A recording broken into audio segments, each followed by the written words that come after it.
is going on, everyone? Week 1 is here. Episode 1 is here of GR Weekly. I'm going to be your host for this, Matt McCarthy. So I'm the senior redraft analyst over at gridironratings.com. Thank you for tuning in. We're going to get that out of the way right off of the bat. So we're going to do what this show is 3 days a week, normally 7:30, 9:30 for today. I had a draft for my dad, so you know how it goes. But 3 days a week, I'm going to be coming to you, bringing you guys a preview and review of all of the week's games. Now, obviously, I have no football games have been played yet, so we're going to be previewing today 10 games, starting with the Thursday night football game and then a 1 p.m. games. And on Friday, we're going to be back reviewing the Thursday night football game, and then previewing all of the rest of Sunday's action and the Monday night game as well. So we're going to probably go right into it. And the real flow of the show is going to be go game by game. I'm also going to bring you one big thing, things that I'm looking for in every single game this season. Is going to be every single team. I'm going to be breaking it down and also saying one thing I really want to look at this week. What's the real big topic I want to bring up? What's the real big idea for these teams? So some teams might be, how's the running back rotation going to work out? How are the tight ends going to split their snaps? Just Kyle Pitts in general, right? So we're going to start off with tomorrow's action, the Thursday night football game, Dallas Cowboys and the Tampa Bay Buccaneers. So we're going to start off on actually on the Dallas side. We're going to go with the away teams first. So Dallas versus Tampa Bay. This is a Tampa Bay favored by 8 points, a total of 52. One of the highest totals on the slate, really only behind the Cleveland Browns Kansas City game, which is going to be covered, I believe, on Friday. Thank you. It is a nice shirt. I agree. Comment. But going over to Dallas we're going to be starting with all the away teams. They're going to be working our way down with that. One of the big things for Zack Martin, possibly, and actually probably going to be out for week 1 with COVID. How is that going to affect, with that guard loss for a team that has a good pass rush over there in Tampa Bay? What's it going to feel like for Zeke and Dak Prescott? Now we have Zeke, who's going to have issues getting past this vaunted run defense that Tampa Bay has. And also Dak Prescott, how healthy is he going to be and how mobile is he going to be against the Tampa Bay front that could really get after the quarterback? So let's start with Dak Prescott, right? So a week 1 matchup with Tampa Bay, not ideal in terms of how comfortable a quarterback can be in the pocket. But I do like this from a fantasy standpoint about what his actual sort of workload is going to be for fantasy points. Now, some of that might come, unfortunately, in garbage time.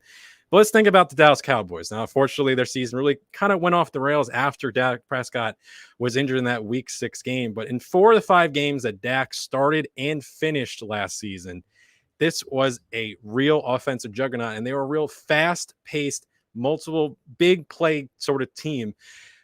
4 of the 5 games had 80 plays of offensive production or more, which, if they would play the whole season out, would have been a really high pace. They were only finished behind the LA Chargers last year in total plays, and that was after you had guys like Ben DiNucci and Andy Dalton on their center. There was a team that was really pushing the pace, pushing offense. That's really good for us for fantasy purposes, right? Now, normally, I've been a guy who's been on Dak Prescott all throughout the preseason. He is actually my preseason ranked QB2. Talking about with my former co-host, now he's doing more important things behind the scenes, Jeff DiMatteo. He thought this would be a tough matchup for week 1. Well, I also thought Zack Martin was going to be around, and we weren't going to be in the situation where we might have Prescott really be under center, being hit, being attacked more often by this Tampa Bay front than we really thought, right? But Tampa Bay is also one of those teams that, at least for our purposes, you can actually use the 2020 stats and use for effective purposes about what can we predict for this game. Bucks average pretty low and actually against quarterbacks and wide receivers last year. Bottom 10 in fantasy points allowed. If you're number 1, you're the best. You're number 32, you're the worst. So bottom 10 in both those, allowing for fantasy points really be picked up by the quarterbacks and wide receivers in real abundance. Now, the receivers, I think they're both in line for really good games, both Amari Cooper and CeeDee Lamb. I prefer Cooper to Lamb. I think both are near top 12 options. I think you're going to be playing them without really any concern. Not really much that you're going to be worried about with them. And just a matter of, can we also see a third option emerge? And that's actually my one big thing for the Cowboys. Is Michael Gallup, Blake Jarwin, or Dalton Schultz going to be a third option in the passing game, not even including Ezekiel Elliott or Tony Pollard, whatever they may do. But just in terms of receivers and the tight ends, what are we going to really see out of guys that aren't named Amari Cooper and CeeDee Lamb? So, all the while the running backs are being hampered, wide receivers as a unit, we're pulling in around average 15 balls per game last year. So if Michael Gallup, we're thinking he might catch 2-3 passes. That's around technically 6 receptions for both Cooper and Lamb, whatever way that might kind of, actually be divvied out. On top of the possible pickup nature, this is one of the highest spreads on the week, if not the highest, at 8. It is, in fact, the highest right now from the data I have out of Vegas at -8 in Tampa Bay's favor. So that's going to be a real issue for me in terms of it might look bad first quarter, second quarter, but second half, Dallas might come out and have to be throwing because Tampa Bay, I think, is going to be really kind of doing whatever they kind of want with this. I don't still think very good Dallas Cowboys defense. So let's actually turn to what that defense does best, and it's really stopping the running backs. Last season, Bucs were allowing sub 60 yards per game to entire running back groups. That doesn't mean Ezekiel Elliott. That means anyone who's really running the ball out of the backfield that's not a quarterback. And sub 3.5 yards per carry in 2020. Tampa Bay, New Orleans, Washington, these are really the anti-starter running back against them teams. So what Ezekiel Elliott was doing with Dak Prescott and without Dak Prescott. So there was a really big drop-off, and it was really disappointing for us to see a guy who was being drafted as a top 5 pick really go out and really not produce after Dak was unfortunately hurt early in the season. 21.6 fantasy points in full PPR with Dak under center compared to without him 11.3. Is a bad start possible with Ezekiel in this game? For sure.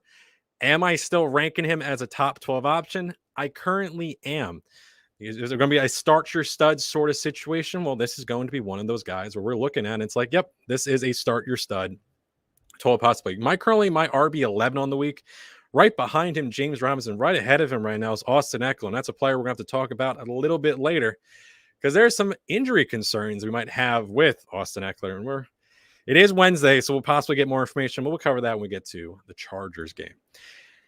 And really, all the rest of the Cowboys, unfortunately, with Jarwin and Schultz, I like to see exactly which one. I've seen flip-flopped of Jarwin's first on the depth chart, then Schultz is first on the depth chart. I currently lean Jarwin as my preferred Cowboys tight end, but I'm not starting any of them.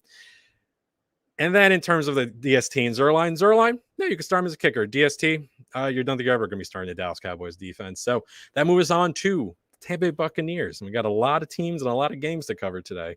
So we're trying to move along at a good enough pace. Tom Brady. I like him a lot. That's a guy that's going to be in my top 5 for week 1. Why? Dallas Cowboys defense. They're going to try and really get on the right foot. We weren't last year. I know they had that great Super Bowl sort of run, but in the beginning of the season, 5 games in his first 11 went under 20 fantasy points, but 5 of over 25 fantasy points, 3 of those with 35. There was a bit of a pace that they really need to come along as an offense. Bruce Arians typically has a very difficult playbook. Tom Brady, one of the smartest and most veteran players literally in the NFL, had a tough enough time getting really under center and getting on the reps. We see quarterback of lesser value, like Jameis Winston did 2 years ago, have a 5,000-yard season, but also 30 interceptions. If the second half of Tom Brady shows up, and a guy who can lead to the Super Bowl and have no problems doing so, yeah, I can understand why Tom Brady should be in the MVP consideration. He seems ageless. He's not been any major injuries for years, and he has one of the deepest receiving cores in the league with, Brown, Godwin, and Evans. And it's weird I actually named Brown first of the 3, right? But what can we really do? Cowboys allowed 34 points or more in 5 of the 6 starts that Dak had in 2020. When Dak was under center and this offense was operating as it should, these were high-scoring games of the week sort of situation. Do I think this is the fantasy points sort of, big game of the week? I don't believe so. If injuries mess it up, it'll be a game in just a short bit. But this is one I'm particularly liking from Tampa Bay. If you can get out and get those touchdowns early, as we move on to those Bucs wide receivers. Now, there's going to be, I think, a race to say who is the best receiver on Twitter, because I think whichever one of these 3 guys scores first is going to be that player. Now, Chris Godwin, there was some consideration that he might not be playing on Thursday, but as for right now, he first has no issues. There were some issues with his calf or his quad. He also had a little bit of a stomach ache. Neither of those situations are going to be holding him back. He has been cleared of any designation. And he's going to be keeping as solid as my first Bucs receiver that I would put into your lineup. Now, Brown's a little bit further down, but both Mike Evans and Chris Godwin are going to be in my top 16 or so. Actually, no, top 15. going to have Mike Evans one spot ahead of Allen Robinson. If I was to rank the four main receivers in this game, I would go Amari Cooper, Chris Godwin, CeeDee Lamb, Mike Evans. Mike Evans is a little bit of a more boomer bust guy, but I think there's more boom than bust in this one. And that leaves us really to Antonio Brown all the way down there. Now, over the last 8 weeks of the season, Antonio Brown was actually one target off the team lead that Mike Evans had. And this was actually the most targeted receiver down the stretch as well. This is a team that really changed their whole sort of dynamic, both when Brown came into the fold and after the week 13 bye. There was other real situations that kind of played into that as well, one of them being Ronald Jones' injury, which really leads us into this running backs. So Giovanni Bernard has been dealing with a mild high ankle sprain. For some reason, no further information has come through. He's currently on pace to play. I don't know how much to really say is about my comfortability putting him into your lineup for week one, but this is something I'm going to be having as my one big thing for the Tampa Bay Buccaneers. How is this running back room going to really play out? Giovanni Bernard really comes and throws a monkey wrench into this because we had a very solid who was the clear RB1 for fantasy, at least until week 13. Because before week 13, these are the stats. Ronald Jones, 162 carries, 820 yards. That's 5.1 yards per carry. That's pretty excellent. 40 targets, 27 receptions, 161 receiving yards with 6 total touchdowns. Compared to Leonard Fournette, 69 carries, so 271 yards. That's 3.9, under that 4 yards mark that we kind of like to see. 28 targets, 171 receiving yards, and 3 scores. Ronald Jones was out touching Leonard Fournette about 2-1 in terms of an overall touch basis. So what do we have then for 2021? Because after Ronald Jones at week 13, he got hurt. Leonard Fournette took over. He looked great, and they got all the way down to the Super Bowl. And playoff Lenny really took over this backfield. Going into 2021, my preferred player has been Ronald Jones this whole time, because what we're going to really pick on, the guy that was used for first 12 weeks of the season and flourished, or the guy who helped them get to the Super Bowl. I currently prefer Ronald Jones, but this is something now with having Giovanni Bernard mix into the situation. I'm a little worried. I'm a little worried to really go out and say, because this is a very good matchup. And if Ronald Jones is going to get 65% of the carries, cool. Let's see how much he works in with the targets. But we don't particularly know how this is all going to match up. We got a comment that, yes, hello, Julia. Hi, how's it going? But if we don't particularly know exactly how it's all going to play out just yet in terms of the real touch share. So once we get that more information, cool. Ronald Jones can't be a top 24 running back play for me currently in week one. But I still think he's a good running back play. Some of the running backs I would actually be playing Ronald Jones over. David Montgomery against the LA Rams. Don't like that. Josh Jacobs versus the Baltimore Ravens. I don't think I'm going to like anyone in for Vegas versus Baltimore. I actually got yelled at by Fantasy Pros, and you can find all my rankings actually at fantasypros.com, as I am an expert ranker this year. Fantasy Pros yelled at me because I didn't actually rank Derek Carr. I ranked 26 quarterbacks, and Derek Carr didn't make them, but this is not about the Las Vegas Raiders, so we're going to be moving on with the Tampa Bay Buccaneers. Rob Gronkowski. Now, I was a little surprised to see that Rob Gronkowski was being favored a little bit more than I would actually expect to start the 2021 season. But from week 14 onwards, 68.8 fantasy points over those 8 weeks, from week 14 to the Super Bowl, which is 8.6 fantasy points in full PPR on average, which is not particularly great, but it's fine for a tight end. 44.5 of those points, though, came in week 16 and the Super Bowl, which leaves a solid 4 points on average for the rest of those 6 weeks. Gronk's a flyer. I don't think he's going to be heavily involved in this offense if we're going to be having Giovanni be brought in. What they can do is just, in all those times they would have Gronk on the field, they could possibly have Bernard also line up in the backfield, unless they're going to use Gronk for it as a blocking tight end, which he jokes really kind of look as. But beyond that, it's really going to be, I think the 3 receivers are going to be the main guys. Ronald Jones is currently my favorite. I prefer Giovanni Bernard to Leonard Fournette. Do I think they're going to be overly serviceable, all 3? We can't say that just yet. That's why I made this my one big thing. That's the real thing I'm going to be looking on. Like for every single team, if anyone's missed one big thing, I'm going to be covering really a topic of note I'm going to be really looking at and trying to adjust and say, okay, this is what I'm going to really think about for this team going into the week. And then we'll come back on Monday and we're going to talk about all these one big things and see how they all played out. Bucks defense, I think, is a low top 12 option. Ryan Suckup, you can start top 12 kicker for me. Cool. Moving on. Next game, Philadelphia versus the Atlanta Falcons. Atlanta favored by 3.5, 48-point total. I'm going to start on the Philly side. Jalen Hurts. Is his 50% completion percentage from 2020, and again, 4-game sample size, is that going to be an issue? Doesn't have particularly tall receivers. He has good route runners in Devonta Smith, and he has large tight ends if they're going to be playing in a 12-man set like they could with both Zach Ertz and Dallas Goedert. Does his real passing percentage kind of really play into how good of an overall quarterback he is? We know how good of a runner he is. Well, if you drafted him this year, and I have not been a particular Hurts believer, you want him though in week 1.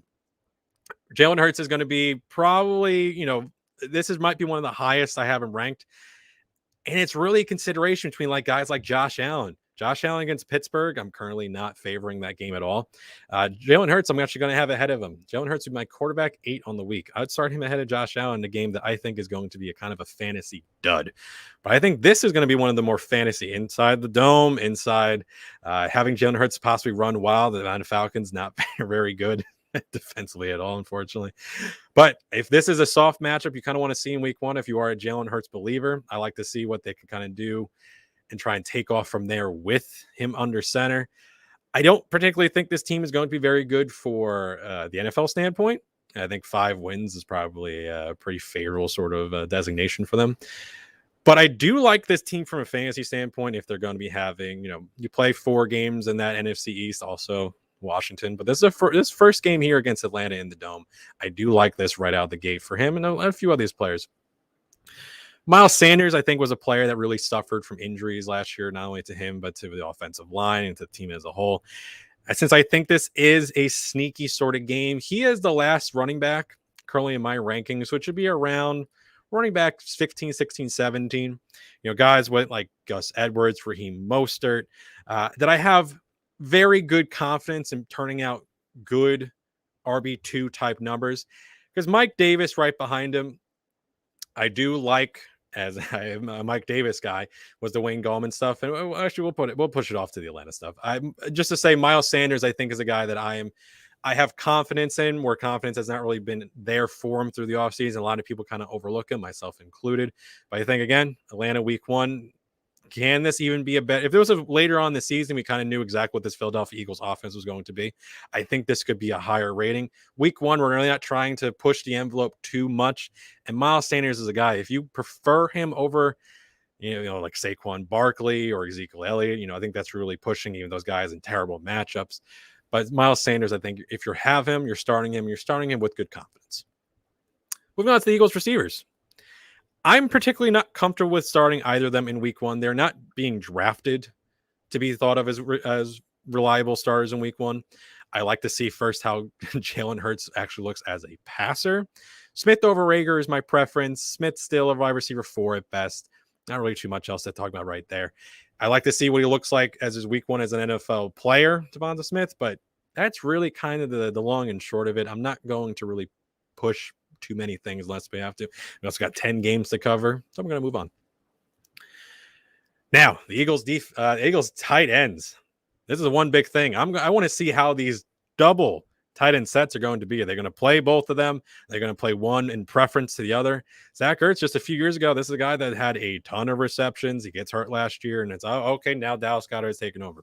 We also thought that Dallas Goedert would be the only tight end in Philadelphia, with Zach Ertz moving on to, Indianapolis. New York Jets looked like there would be a buyer right at the end there. But as we currently see, Zach Ertz, he's apparently made amends with the Philadelphia Eagles organization. He wants to retire as a Philadelphia Eagle. So does he pick up where we thought Ertz would be last year? If Goddard and Ertz are playing a good amount of snaps together, if Ertz is running just the same amount of routes as Goddard, well, Goddard it's going to immediately look like a bad pick from the preseason.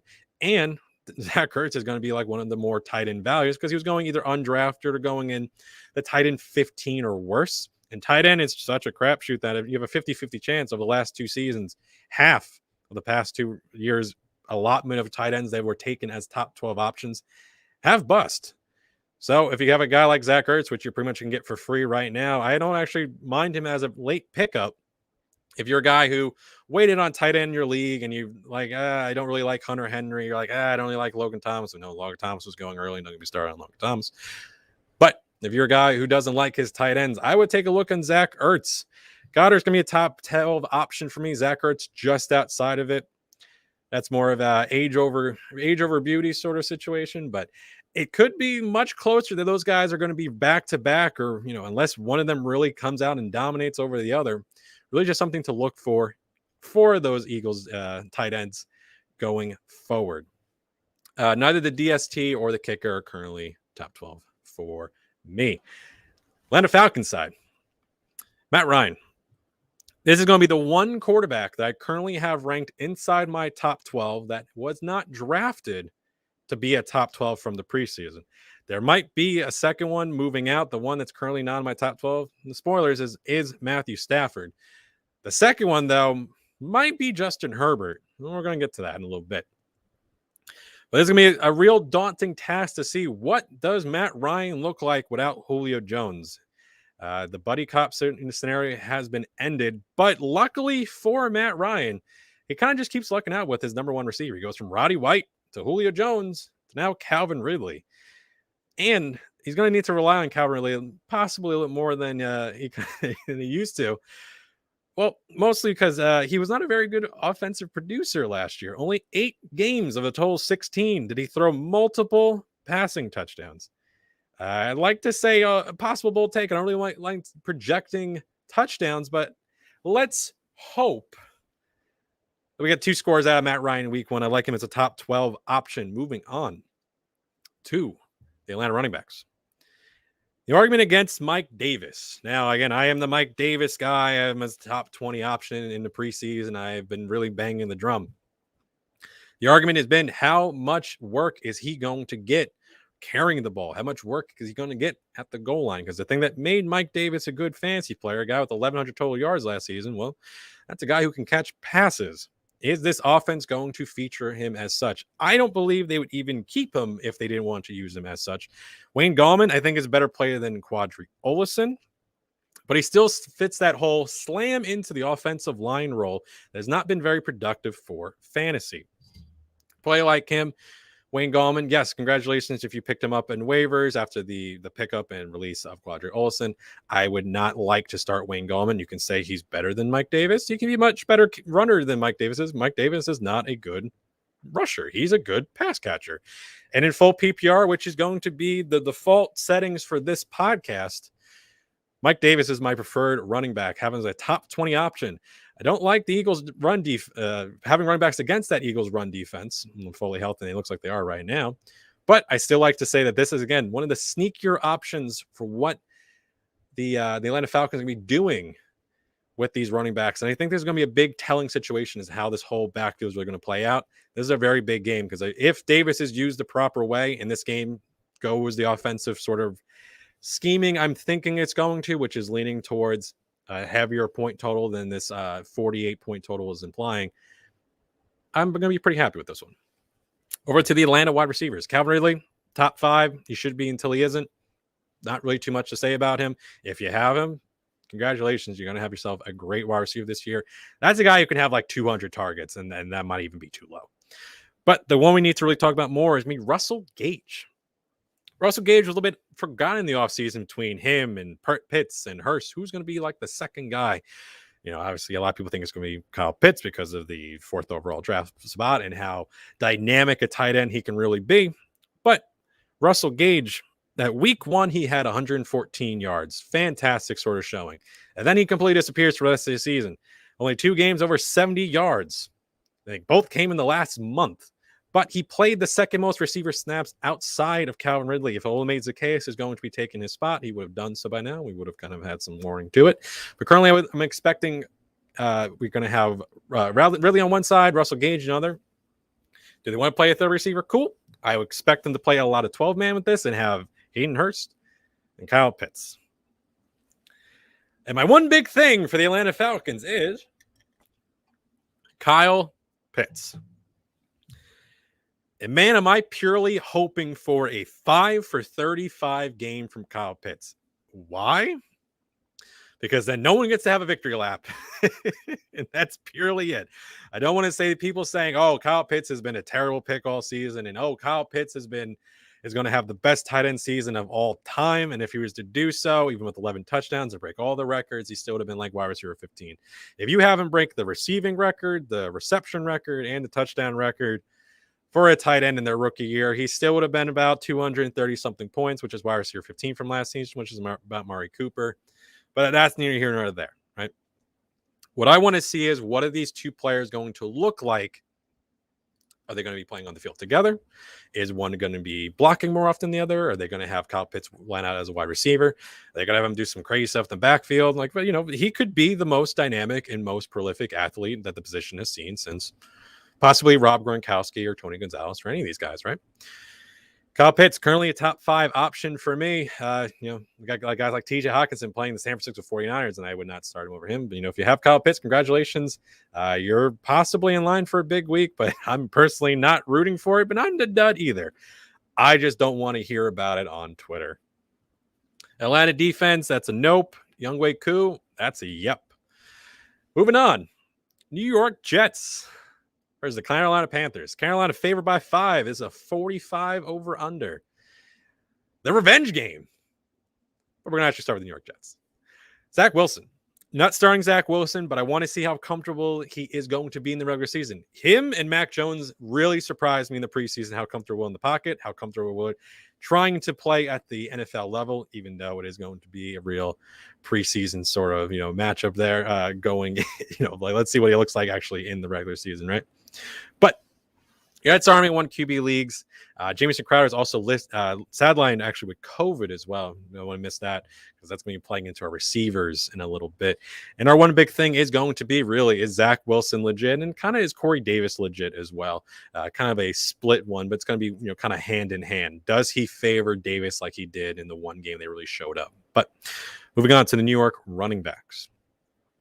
Under the unofficial depth chart report I saw, is that Michael Carter is currently not listed on the game day roster. Now, this seems like a whole bunch of an intern didn't put the names in the right spots, but it's going to be a little bit of a hint of, what are we really going to be doing with these running backs? Now, Tevin Coleman currently in line to start for this team.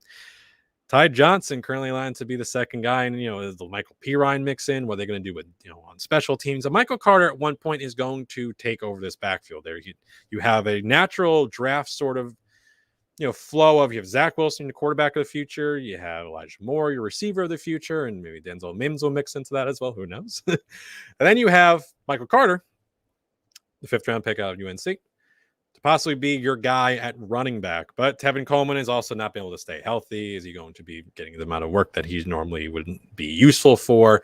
Is he seeing any receiving work, which he's been good at in the past as well? I don't know. I'm pretty much staying away from most of this.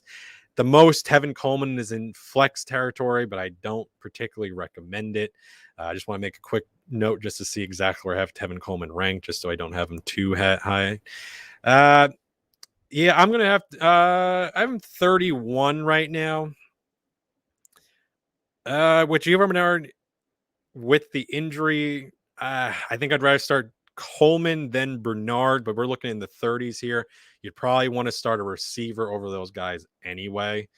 Trey Sermon, Javonte Williams, if there's going to be people that probably want to start those guys and run them out their week one. I'm not. I think I'd rather avoid this whole sort of situation entirely. I'd start guys like Nyheim Hines, though, and Darrell Henderson in odd sort of situations over Tevin Coleman. Running backs for this team, not particularly something I'm interested in. New York wide receivers, though, there's a receiver that we're going to talk about that I'm kind of interested in. The fantasy world at large has really been popping up as their guy, Corey Davis. Now, I was on record being a particular Corey Davis hater last year. I won a bet that Corey Davis did not reach 1,000 receiving yards because they didn't play enough games to really get that 1,000 receiving yards. But if the ball hog version of Corey Davis is here, and Jamison Crowder being silent with COVID kind of plays into that, 6 targets in limited action in that week 2 preseason game. If he can kind of get this bump without Jamison Crowder, He's a borderline wide receiver too. He's a high flex option. He's probably the best option I would actually take from this New York group. The receivers behind him, I'm currently not interested to see how it's all going to play out. Keelan Cole, you have Elijah Moore, and let's see if Mims gets in. Corey Davis is really the only one there that's going to be worth starting from the receivers, and I think there's not too much we need to talk about. Tight end, DST, kicker, none of them are worth starting for me. So moving on to the Carolina Panthers side. Revenge. Sam Darnold, is he going to get it? I don't know. I'd like to say that Sam Darnold is a better quarterback than what we've seen over the past few years out of New York. But Sam Darnold is not a quarterback that should be near your top 12 in 1 QB leagues in Superflex, which is not really the primary, sort of option we're talking about here. I do think he's a very nice option there. It's maybe a QB 19, starting over guys like Ryan Fitzpatrick, Carson Wentz, Tua Tagovailoa. But otherwise, Sam Darnold, I'm not going to go too crazy about. I do think it's fun that the NFL scheduled this for week 1, but nice. And the real big thing here is going to be, can Sam Darnold support 3 wide receivers with Christian McCaffrey around? Because Christian McCaffrey, my only notes about Christian McCaffrey is play Christian McCaffrey. I got a question in the chat. How do you compare the 2 backups rookies running back skill set? Hubbard versus Michael Carter. I unfortunately don't think we're going to be seeing much of Chuba Hubbard if the season goes to how we want it to be. Michael Carter, though, is a pure runner. With him and Javonte Williams over there at UNC, them splitting the work, it might have done wonders for them because they were very effective rushers in college. Them getting Williams, I think it's more of a matter that the Denver Broncos wanted to make a point to go out and take Williams where they did.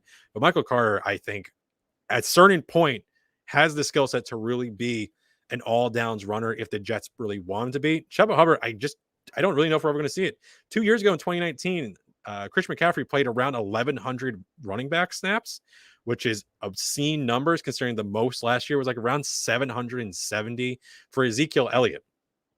If Chris McCaffrey is healthy and playing the way he's supposed to, he's never coming off the field, so I don't think we're ever going to see Chuba Hubbard.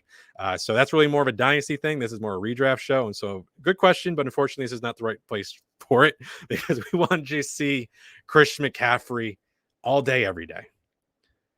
So moving on to the Carolina wide receivers. It is going to be some determination to see which players show up this year because DJ Moore and Robbie Anderson really flipped from what we previously thought of the notions of these players. Robbie Anderson with New York Jets is more of a deep ball player, and DJ Moore was not exactly the big play guy he was in 2020, but he was still capable of doing so because the real short yardage sort of guy was Anderson, and the big deep plays was Moore. And I like to see that it possibly flips a little bit this year and get more in line with each other, being both dynamic players. Terrace Marshall is also mixed in here. I think that's a great dynasty guy. This is a redraft show. I'm currently not interested in him. Week 1 for a rookie. Moore and Anderson pretty in line in terms of being wide receiver, low wide receiver 2s to high wide receiver 3s. Currently prefer Moore to Anderson, both in the 20s. I think if you have them, they're going to be either good solid wide receiver options for you, but I'm not really going too crazy because Chris McCaffrey really just takes up so much of this team's workload. And I think we have not really remembered that because we've had a whole year missing where we had, Samuel Moore and Anderson really produce, because Mike Davis is not going to garner as much work than McCaffrey would. He's a 30 touch per game guy. If the offense runs 65 plays, how much of that 35 passing work is going to be split up between the 3 guys, and how much of that is even going to be, McCaffrey himself. And it just becomes this whole big mess. And I think we can't get too excited for these players until we really see who's going to be the dominant target for Darnold. This is going to be a totally new sort of situation for them. I'd like to think that we're going to have a good offense down here in Carolina. I'm currently not projecting any tight ends really of any note. So we're going to have these 3 players plus McCaffrey really be the real offense for fantasy purposes. Carolina defense is also going to be a borderline top 12 option for me. Moving on, I think this is one of the catch-up games we can kind of talk about. I'll get a drink of water. Pittsburgh versus Buffalo. Buffalo favored by 6.5 and a 48-point total. Big Ben, all right? But one big thing for Big Ben is Big Ben is he shot? Is he just done? At age 39, how much left is in that arm? I think it was a very funny tweet that I saw saying that he still has a cannon on a very poorly underthrown pass. I don't know. We have seen 600 passing yards, 600 pass attempts in the last 2 seasons. He's been healthy. I would love that in a 17-game season with these 3 receivers that we would like to play and be very productive players. But are we going to get that? I don't know just yet. So we're going to have to really wait and see in terms of, man, week 1, Ben is the healthiest he could possibly ever be. But this Buffalo matchup, this seems like a defensive sort of just slog. I don't want to think too much into the also Big Ben away from home situation, but the stats from 2020 do hold up. 186 fantasy points at home compared to 142 away. 18 touchdown and 3 interception ratio at home, 15-7 away. Has 600 total yards less on the road. I think this is mostly a start your guys you are going to play anyway, which literally leaves us, are you going to be starting Juju and Claypool? Because on the Pittsburgh side of the ball, Najee Harris. Now is he going to get all the work that everyone who likes Najee Harris and draft him up in the second and the first round? It's going to be seen. I don't really love this this real matchup for him. Again, this is a tough one. You're going to start Harris. You're going to play him. You're going to really have no reservation about doing so. You're not going to move him out of your lineup. Not a top 12 option for me. I just want to clarify if I don't. No, he's right outside. James Robinson, I'd be starting ahead of Najee Harris as well as Ezekiel Elliott. Kind of shows where I am on Harris on this one. And Deontay Johnson, I still think this is the primary target garner for the Pittsburgh Steelers. You're going to be playing him as a mid to low wide receiver too. There's really just less Juju and Claypool. I'm currently not looking at Freiermuth or Eric Ebron as options. So Deontay Johnson's going to be coming in for me at wide receiver 24. Juju doesn't come into wide receiver 36 and Claypool wide receiver 40. You probably have possible better options on your bench, like guys like Antonio Brown, guys like Tyler Boyd to start over Juju. I don't love him in week 1. Deebo Samuel, Cortland Sutton. These are not really guys that I'm going to be I am going to be rather starting than Juju and Claypool. Claypool have not been particularly in the preseason anyway. That high touchdown total that he had just seems like a very odd season for me. I'm not really thinking of him as a guy who can really repeat those numbers. And I got a question in the chat. Which week 1 games do you project to combine total of score of 31 or less? This is one. A 17-14 finish in this one would not surprise me in the least. The San Francisco-Detroit game, because it could be a 28-3 sort of slugfest. There's really just more of a punching up on one team than the other. And the only other team, the lowest projected score on the entire slate is the Denver-New York Giants game. They're currently 42 over under. Those would be my options that could possibly hit that 31 score. And again, Vegas likes this game at 48. Prefers it to the New York Jets-Carolina game. I think just mostly because the offense is involved in this one. But it's not particularly something I'm really interested in from outside of you're probably going to be playing those guys. You don't really need anyone to tell you to play or not play anyway, which really puts us over to the Buffalo Bills. One big thing in this, is there a Buffalo running back we need to care about ever? Because you can't pay me to start either of these guys in week 1. I'm just not going to do it. The best rusher that we've seen out of this backfield has been Josh Allen, 8 rushing touchdowns in each of the last 3 seasons. Singletary, Zach Moss, do not have them in your lineup. You probably didn't draft them to be, and I hope you didn't draft them to be starters in week 1 regardless. But no, thank you. It's for me on the Buffalo side of the ball is really just going to be Diggs, Allen, and the Buffalo Bills defense. The Pittsburgh Steelers defense, I think you could start as well. That's really going to be it. I think this is one of the worst fantasy games on the docket. One of the best NFL games. These are 2 possible teams we can be seeing in the AFC Championship. Pittsburgh Steelers, though, in my notes, have one of the toughest schedules in terms of overall teams win-loss against them from 2020. And it starts off pretty tough here against the Buffalo Bills. I think the Bills take this one. Moving on. Minnesota Vikings versus Cincinnati Bengals. Minnesota's favored by 3. It's a 48 over under. Minnesota. So Kirk Cousins. Interesting sort of path they've been taking the past 2 years in their first week of the season. Vikings have combined for 35 pass attempts in those first 2 weeks. So does Minnesota pass for 25 times or less again in this game? I can't particularly understand why they go with this notion. We didn't see Cousins hit 30 or more pass attempts for an entire month last year.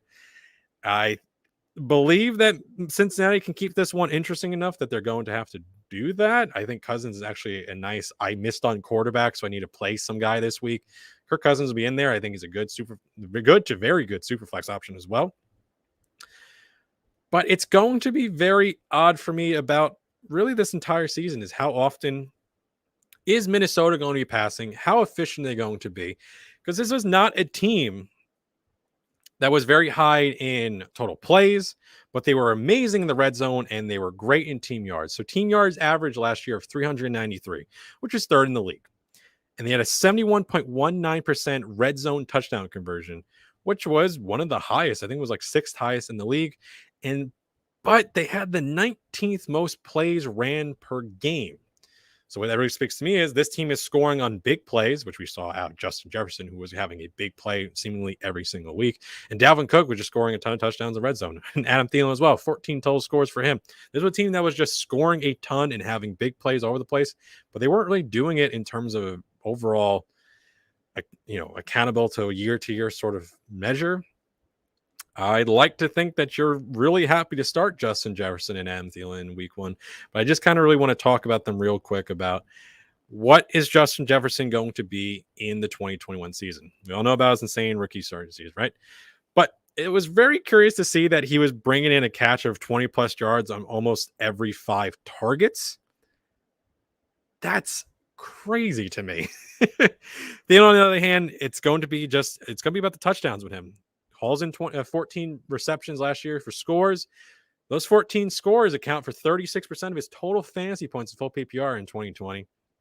That's not even accounting for the receptions or the yards that came with those plays. I'm just very overly concerned as to whether or not he's really a repeatable player in this sort of measure. Justin Jefferson, starting him, no doubt. Adam Thielen, let's talk about guys I'd start Adam Thielen over. I'd be starting him over both LA Rams receivers in that Chicago game. I'd probably be right behind Allen Robinson. I like all the guys in the Dallas Tampa Bay game. So he's coming in right now at wide receiver 17. One of my higher possible rankings for him is I'm just not very optimistic, but I am optimistic about him in week one against Cincinnati. Dalvin Cook, you were starting. Congratulations. Tight ends. Unfortunately, rest in peace, Irv Smith's season. That is totally gone with the meniscus surgery. They make the trade for Chris Herndon. Chris Herndon should not be anywhere near your lineup. I hope you have 1 or 2 or 3 better tight ends than Chris Herndon because he's not it. He's not it. Is Conklin it? I don't know. Please don't make me talk about those players any more than I have to. No on the defense and no on the kicker as well. Over to Cincinnati. Now, Cincinnati is going to be a real interesting situation because we have to see really what is going on. That's the one big thing for Minnesota was is there a tight end that's viable, and I still don't think there's going to be. But back to Cincinnati. Joe Burrow, is he going to be playing scared? I at least don't think there's going to be a situation in week one that I'm really worried about the Cincinnati pass rush. I think both him, Joe Mixon are fine plays. Joe Burrow not inside my top 12, and I don't believe Joe Mixon is either. I'm going to be taking a quick look on that. No, Joe Mixon is for sure okay, cool. I was actually a little worried. Yeah, Joe Mixon is my RB7. I do like Joe Mixon. But with Burrow, how confident are we in his knee? How confident are we in this offensive line? I don't fear the Minnesota pass rush, which is good for at least getting his legs under him, at least in week one. I still want to see exactly how the receivers all shape up because we have to. That's really the thing, that real talking point all season is who's your preferred Cincinnati wide receiver and how does it work with your idea of what Cincinnati is going to be? Right? Because if you don't think Cincinnati has enough time in the pocket for Burrow to throw deep, so you have guys like Higgins and Chase who are normally on average depth of target, seeing balls about like 12, 13 yards downfield, while Tyler Boyd and Joe Mixon, or people that lambasted all, off season, seeing passes towards the line of scrimmage. You're seeing Boyd being underneath around like 8 yards average at target, and obviously Mixon coming out of the backfield. Tyler Boyd, I think, is going to be in a very, very nice spot. He's one of the players I think should be talked about in a good sort of flex situation. My current listing of these players: T. Higgins, wide receiver 23. Tyler Boyd, wide receiver 27. I'm kind of making a little bit of change on the fly. I'm going to be moving him again ahead of Brandon Ayuk and Robbie Anderson, mostly because I think that San Francisco game is going to be a joke. And then Jamar Chase. Now, it might be a little bit of an insult to have him this low, but to me, I think it's kind of appropriate to see. I don't want to play with the drops. The drops are not going to be that overly problem of an issue, but I think it is something to see that he might be taking a little bit more time to get kind of up to speed than we thought. Currently, wide receiver 33 for me. I would not recommend starting in week 1, but to people who out there and really believe in Jamar Chase, you're probably going to start him and you don't care what I have to say, but that's neither here nor there. Note tight ends of note for me. And obviously the one big thing we said before is going to be Burrow, how comfortable he's going to be in the pocket, how comfortable he's going to be with his knee is. Moving on. This is going to be a quick game as well. San Francisco versus Detroit. Detroit only starts Swift and Hawkinson. Hawkinson's the top 6 by kind of default.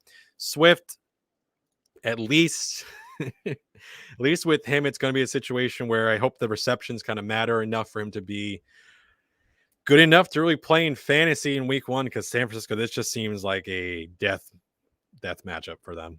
Swift, my running back, 21. Guys like Chris Carson, Clyde Edwards-Helaire, and Mike Davis ahead of him. But really now we'll talk more about this game with San Francisco, right? So San Francisco favored by 7.5, the second highest spread on the slate, as a 45.5 point over under. Jimmy G, as of this episode, he is currently the starter for San Francisco. I believe they made an official designation, but I'm not too confident in it. So if they have or haven't, I believe he's going to be their guy, right? At first, I was pretty determined to move Jimmy G towards my top 12 or possibly higher. I just think this game kind of gets away from them, the passing game. George Kittle, top 3 option, but the receivers, I'm a little bit of a down on. I don't know if they're going to get enough work to really be really high-end options for you. Wide receiver 2 flex option. Hope to score, and you hope the game to stay close, right? The running backs, though, which is really the one big thing, is Raheem Mostert, is Trey Sermon. I lean the guy who's been actually listed as a starter, and I think is in a very, very good spot. There's a big correlation play with the San Francisco defense. I think the San Francisco defense is one of the better options this week for you. Raheem Mostert is one of my plays of the week for sure. Currently, my running back 15. He's right next to guys like Najee Harris and Saquon Barkley. If you drafted Raheem Mostert, he has to be in your lineups. This is one of the smash spots from 2020. Now, all things change. We have the head coach over there, Dan Campbell, now at the Detroit Lions, who's biting kneecaps and shattering skulls and all the things that he does. But Raheem Mostert, if you have him, play him. No doubt. I don't care where he has to go in your lineup. Play Raheem Mostert. That's it. Moving on. Arizona versus Tennessee. I believe this is currently my favorite game of the week. We do have some situations to look out for in this one. Really, it being A.J. Brown. Is A.J. Brown going to play or not? Apparently, he missed the Wednesday practice, but apparently it's quote unquote just rest, which is fine with me. If he's just resting, we don't need him to be taking any sort of practice work. And Julio Jones across the way from him, yeah, he does. He's been doing that for years. He hasn't been practiced on Wednesdays for about 2 or 3 years now, so that's totally fine with me. But Arizona, Tennessee favored by 3, 52-point total here. Basically, anyone you would want to start and would hope to start, do so. So on the Arizona side of the ball, Murray and Hopkins are the locked in. Congratulations if you have them. They're going to be amazing for you this week.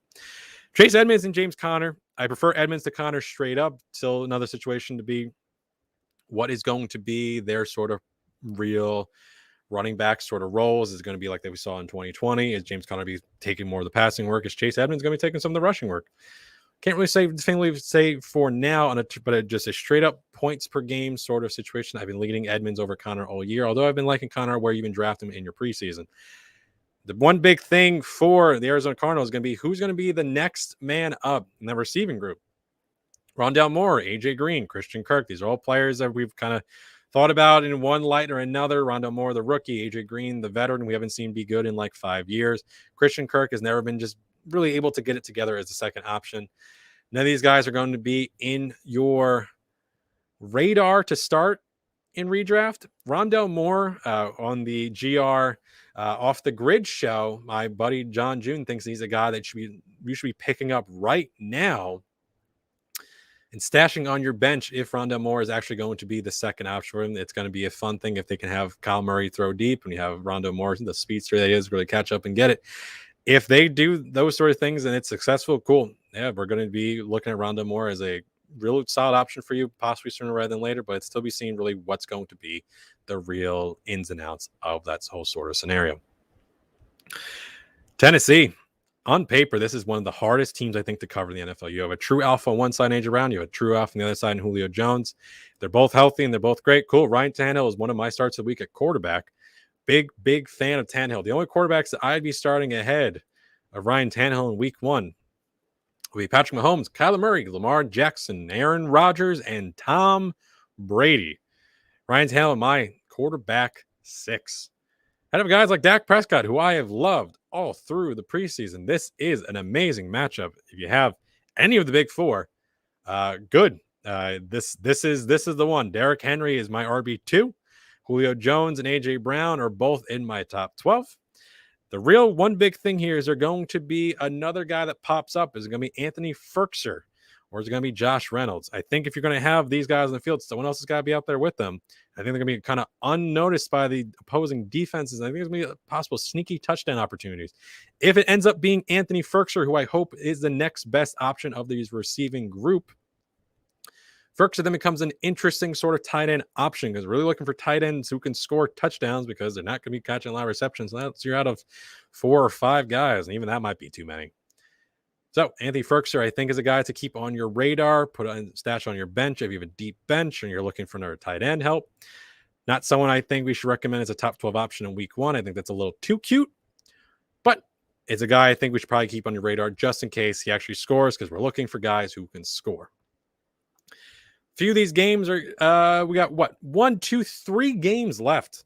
Gonna have a quick catch-up one here with the Jacksonville Jaguars and Houston Texans. Jacksonville favored by 3, 44.5 point spread. I'm just going to keep saying the one big thing for both these teams is there a second player worth starting that isn't James Robinson and isn't Brandon Cooks. And that's kind of it. James Robinson, absolute smash play. Top 12 option. Love him. Lock in. Great. Unless Urban Meyer gets the best of us.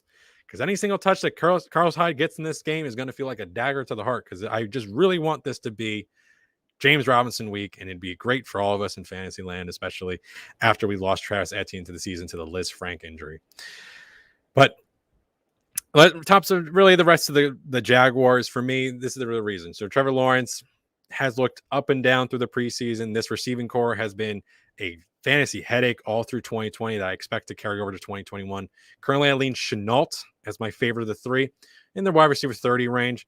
DJ Chark come back from the injury, a little bit further down near the wide receiver 40. Marvin Jones, what is he going to look like between the 20s? He's a guy who's been very good in the red zone. We saw that last year for the Lions. Does that carry over to the Jacksonville Jaguars? I don't like to rely on these guys all in week 1. This might end up being a possible fantasy sort of good game for us, but I'm not starring any of those guys with any sort of confidence. To me, on really the Houston side of the ball, it's just Brandon Cooks. There's a guy who's seen 110 targets for 4 different teams. The guy that should be in your lineup, and you should love it. Otherwise, on the other side of the ball, it's just James Robinson. It's just those 2 guys. Moving on. Indianapolis Colts, Seattle Seahawks. Seattle, 2.5 point favorite, 48.5 point total. For Seattle, the one big thing is going to be what does the new playbook look like? Because it has been run, pass for about way too long with Brian Schottenheimer, who's now actually over in Jacksonville. We have Shane Waldron there now, coming up from the LA Rams to be the offensive coordinator for the Seattle Seahawks. Does it change things up? Because you had Russell Wilson be the fantasy MVP and a possible real-life MVP, possible breaking Peyton Manning's passing touchdown record in 2020. He's averaging 32 fantasy points per game for those first 8 weeks. Second 8 weeks, well, he averaged 20 fantasy points per game. It was a fantasy liability for you. Didn't get the MVP, still doesn't have an MVP vote. I don't know why. He's been amazing because basically their operation has been run the ball a ton, maybe more than necessary, and then have Russell Wilson hike the ball and then make some magic. That has been the Seattle Seahawks game plan for some time, and I don't really understand why. But with the Seahawks, DK Metcalf, Tyler Lockett. Metcalf, good option, not great. I don't like the matchup against Indianapolis. Lockett, there's going to be better matchups for him. You're going to be starting him if you drafted him. Cool. Don't want to spend too much time on that. Chris Carson as well. Don't love Carson. Some of the guys I'd be starting Carson over Carson. Raheem Moster, Gus Edwards, Miles Sanders, the aforementioned James Robinson. There's possible better options than Carson in week 1. Not a must play by any means. If you think this is a too cute situation, that's completely fine with me. I've actually been a big Chris Carson guy myself. But if you prefer these players to him, I would not fault you, as technically I have him ranked as well. But Carson, if you like to go and start him, be my guest. Indianapolis. For Indianapolis, the really big question is going to be, and the one big thing is, what is this running back rotation going to be like? There's another one of those situations where, yes, Jonathan Taylor, first or second round pick, cool. But Nyheim Hines and Marlon Mack, how much work are they going to get behind him? Because Carson Wentz looked like he's going to be ready for week 1. Quentin Nelson, possibly missed practice, but looks like he might, actually be ending up playing, and there's going to be no real issues in that sort of regard. But with Indianapolis, I'm not particularly interested in receivers. I'm not particularly interested in the tight ends for week 1. But I am interested in this running back group. And if Nyheim Hines gets the amount of receptions he did, he was the second most of all running backs in the NFL last year. If he still gets this usage, he's going to be a good weekly option for you. Actually, might have been third behind J.D. McKissick and Alvin Kamara. If he gets that much work, this is a guy who needs to be looked at as a flex option, who is going to be probably a good option for you to draft late in your fantasy drafts. If you still have them going, I had one an hour ago. This is why we started this show at 9:30. But other than that, the Colts DST, you probably started to draft as well, and you're probably always running Rodrigo out there, especially at home in the Dome. Los Angeles Chargers versus Washington football team. Now, this is an interesting one because we have two big injuries to really talk about. We're going to start with the Chargers, who are a 1-point favorite at 44.5 point total. Not a particularly high total and not a particularly good game if Austin Eckler is out. So, Austin Eckler, hamstring situation. He did not practice on Wednesday. Does Austin Eckler play? Well, we have a few days to sort of decide. If you want to start Ezekiel, let's say you have Austin Eckler, Elliott, and insert other player here like Ronald Jones. I'd still wait to not play Ronald Jones over Austin Eckler. I'd still wait this one out. But let's say Austin Eckler doesn't play. Are you picking up any of the other Chargers running backs? To me, no. I'm not. I don't want that. One of them, they'll be ranked if that happens, but I will not recommend picking them up, and I will not recommend playing them. If Austin Eckler misses a few weeks for this, that's unfortunate. He's one of my highest ranked guys in the whole preseason. I loved him as the 6th player off the board. To be seen how this all goes. But Justin Herbert was already sort of hanging on as a top 12 option. If Eckler doesn't play, I am pulling him from my top 12.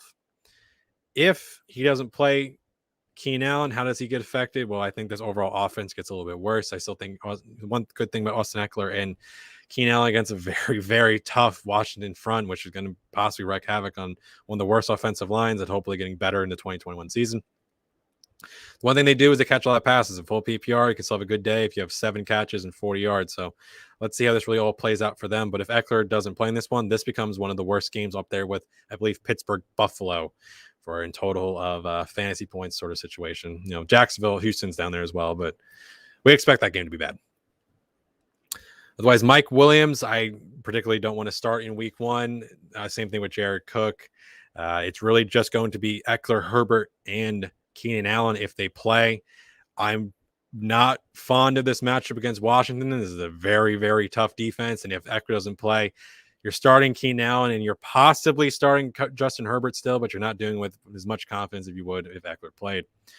Washington on the other side, we might be about Curtis Samuel because he pulled up blame also in Wednesday's practice. Now, if he does that, is it Diami Brown? We get more look for Logan Thomas. Is it Adam Humphries? That's to be seen. Again, we have a few days until this all really plays out. Ryan Fitzpatrick, cool. I like that he's over there in Washington. And the one big thing for him is he ever going to throw to a tight end over his career? He's averaged 60 targets to the tight end position over his very, very long tenured career. I don't particularly like it for Logan Thomas's purposes, but to be seen if it possibly changes in this offense. You know, that he might get there if Curtis Samuel is out. Curtis Samuel, I thought, was a big threat to him. Logan Thomas, one of those players I thought was in a situation that Washington football team needed production. They were desperate for production in 2020, and they seemingly really needed to get it from guys like him and J.D. McKissick. To be seen how it is going into 2021. Terry McLaurin and Antonio Gibson, I think, is going to carry a lot of the work for this team. Love them. Both top 12 options for me. Washington DST. I think you could probably play with even more confidence if Eckler is not in there. Do like them quite a bit. I think they should also probably flip to the favorites if Eckler is out, because right now it's currently just kind of a toss-up at LA Chargers at -1. All right. So with that, we're going to be wrapping up the first episode of the GR Weekly. Now, come back on Friday. We're going to be doing on Friday is reviewing the Thursday Night Football. I still cannot believe we're actually going to have football to talk about in a real life sense. It's not going to be any more of this preseason stuff. It's going to be exciting sort of thing. So first off, thank you for tuning in. Now, there's a whole other shows over here on the Gridiron Ratings YouTube channel. You got on Tuesdays and Thursdays, kind of mirroring me. You got the defensive show, IDP, over there with Gary and the rest of the Funky Bunch. And Monday, Wednesday, Friday is going to be with me. 7:30 p.m. normally, right here where you found this. I believe this is also going to be an audio format. I still got to figure out. I'm not the guy who handles all that, but I believe audio format's going to be coming out on the day after these go up. And for Gridiron Ratings, I have been Matt McCarthy, senior redraft analyst for the whole team here at Redraft at Gridiron Ratings. As you can see, I don't know how to do my my outro, right?